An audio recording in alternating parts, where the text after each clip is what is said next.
ചികിത്സ കിട്ടാൻ വൈകിയതിനെ തുടർന്ന് നെയ്യാറ്റിൻകര ജനറൽ ആശുപത്രിയിൽ ഗൃഹനാഥൻ മരിച്ചതിൽ സുരക്ഷാ ജീവനക്കാരന് മാത്രമല്ല പിഴവുണ്ടായതെന്ന് കുട്ടപ്പന സ്വദേശി രാജേഷിന്റെ കുടുംബം. സുരക്ഷാ ജീവനക്കാരന്റെ വീഴ്ച സമ്മതിക്കുന്ന ആശുപത്രി സൂപ്രണ്ട് രാജേഷിന്റെ ജീവൻ രക്ഷിക്കാനുള്ള എല്ലാ പരിശ്രമവും നടത്തിയതായി ആരോഗ്യമന്ത്രിക്ക് കൈമാറിയ റിപ്പോർട്ടിൽ പറയുന്നു.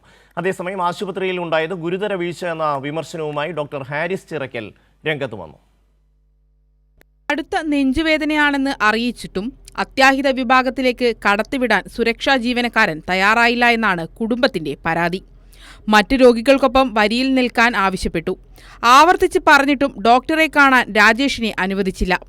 ഒടുവിൽ ഡോക്ടറുടെ അടുത്തെത്തുമ്പോൾ ഏറെ വൈകിയിരുന്നു എന്നും രാജേഷിന്റെ സഹോദരി ഭർത്താവ് ജയമോഹൻ കൈരളി ന്യൂസിനോട് പറഞ്ഞു. സെക്യൂരിറ്റി പല കാര്യങ്ങളിലും തടസ്സം ചെയ്തു. അപ്പോൾ കൊണ്ടുപോയവർ ഇവനെ നോക്കാൻ കഴിയാത്ത സാഹചര്യമാണ്. കാരണം OP ടിക്കറ്റ് എടുക്കണം, അതുപോലെ തന്നെ പൈസ അടയ്ക്കാനായിട്ട് ഓടി ECG എടുത്തു. അപ്പോൾ ECG എടുത്ത് കൊണ്ടുവന്നു. ഡോക്ടറെ കണ്ട് ഒരു മെഡിക്കൽ കോളേജിലേക്ക് റെഫർ ചെയ്യുകയാണ്. അപ്പോൾ പിന്നെ ആംബുലൻസിൽ പിടിച്ചു. അപ്പോൾ ഇതിൻ്റെ ഇടയ്ക്ക് വൈഫ് അവിടെ പോയി, പുള്ളിയുടെ രാജേഷിൻ്റെ വൈഫ് അവിടെ എത്തി. അവളെ കെട്ടിപ്പിടിച്ച് കലശലായ വേദനയാണ്. അവനിങ്ങനെ വേദന കൊണ്ട് പൊളഞ്ഞ് നടക്കുകയാണ്. അപ്പോൾ കെട്ടിപ്പിടിച്ച് അവിടെ സ്റ്റൂളിലിരുത്തി. അപ്പോഴെന്നെ കുഴഞ്ഞു വീണ്. ECGയിൽ പെർഫെക്ഷൻ അറിയുന്നതിനാണ് ECG, അല്ലാതെ പെട്ടെന്ന് തന്നെ ECG നോക്കുമ്പോൾ തന്നെ ഡോക്ടേഴ്സിനറിയാം.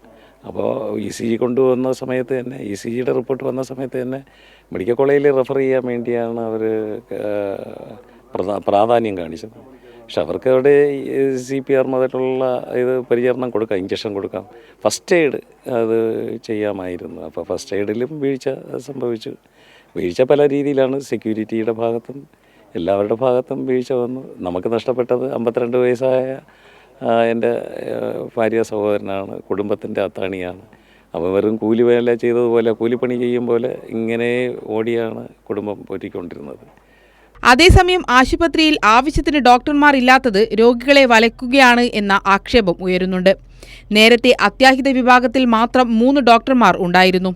ഇപ്പോൾ 1 ഡോക്ടർ മാത്രമേ ഉള്ളൂ എന്ന് രാജേഷിന്റെ അയൽവാസിയും പൊതുപ്രവർത്തകനുമായ അശോക് പറഞ്ഞു. നെയ്യാറ്റിൻകര ആശുപത്രിയിൽ നിലവിലെ സാഹചര്യത്തിൽ ചികിത്സ തേടുന്നവരുടെ അവസ്ഥ വ്യത്യസ്തമല്ല.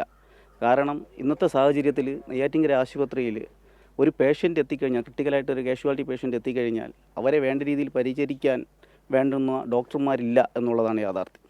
കാഷ്വാലിറ്റിയിൽ മുൻകാലങ്ങളിൽ 3ഓളം ഡോക്ടർമാർ സേവനം അനുഷ്ഠിച്ചിരുന്ന ഒരു സാഹചര്യം ഉണ്ടായിരുന്നു. ഇന്നലത്തെ സാഹചര്യത്തിൽ ഞങ്ങൾ അവിടെ എത്തിയപ്പോഴത്തേക്കും 1 ഡോക്ടറാണ് ഉണ്ടായിരുന്നത് കാഷ്വാലിറ്റിയിൽ. ഡ്യൂട്ടി അമ്മ ഉണ്ടായിരുന്നു. ഈ പ്രശ്നങ്ങൾക്കെല്ലാം ശേഷമാണ് ഓടിയെത്തിയത്. അപ്പോൾ ഡോക്ടറിൻ്റെ ഒരു കുറവ് അവിടെ ഉണ്ട്. ജീവനക്കാർ ഇത്തരത്തിൽ ക്രിട്ടിക്കലായിട്ടൊരു പേഷ്യൻ്റ് എത്തുമ്പോൾ, ഒരു ക്രിട്ടിക്കലായി എത്തുന്ന പേഷ്യൻറ്റിന് ആദ്യഘട്ടത്തിൽ നൽകേണ്ട പരിചരണമുണ്ട്. ആ പരിചരണം നൽകിയിട്ടില്ല എന്നുള്ളതാണ് യാഥാർത്ഥ്യം. അദ്ദേഹത്തെ വരിയിൽ നിർത്തി ഡോക്ടറെ കാണുക എന്നുള്ള രീതിയിലോട്ടാണ് എത്തിയത്. രാജേഷിന്റെ ബന്ധുക്കളുടെ പരാതി ആശുപത്രി സൂപ്രണ്ട് ഭാഗികമായി ശരിവെക്കുന്നു. ആരോപണ വിധേയനായ സുരക്ഷാ ജീവനക്കാരനെ ജോലിയിൽ നിന്നും മാറ്റി. ചികിത്സ വൈകിയെന്നത് പൂർണ്ണമായും ശരിയല്ല. തിരക്കേറിയ സമയത്തുണ്ടായ സ്വാഭാവിക കാലതാമസമാണ്. ഡോക്ടർമാരുടെ അടുത്തെത്തിയതിന് പിന്നാലെ ജീവൻ നിലനിർത്തുന്നതിന് പരമാവധി ശ്രമമുണ്ടായെന്നും സൂപ്രണ്ട് ആരോഗ്യമന്ത്രിക്ക് നൽകിയ റിപ്പോർട്ടിൽ പറയുന്നു.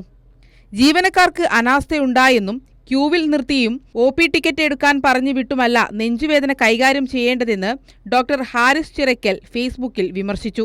നെയ്യാറ്റിൻകര ജനറൽ ആശുപത്രിയിൽ മോർച്ചറിയിൽ സൂക്ഷിച്ചിരിക്കുന്ന രാജേഷിന്റെ മൃതദേഹം ഇൻക്വസ്റ്റ് നടപടികൾക്ക് ശേഷം തിരുവനന്തപുരം മെഡിക്കൽ കോളേജിലെത്തിച്ച് പോസ്റ്റ്മോർട്ടം പൂർത്തിയാക്കും. വിദേശത്തുള്ള മകൻ എത്തിയതിനു ശേഷം നാളെ രാവിലെ വീട്ടുവളപ്പിൽ സംസ്കരിക്കും. കൈരളി ന്യൂസ്, തിരുവനന്തപുരം.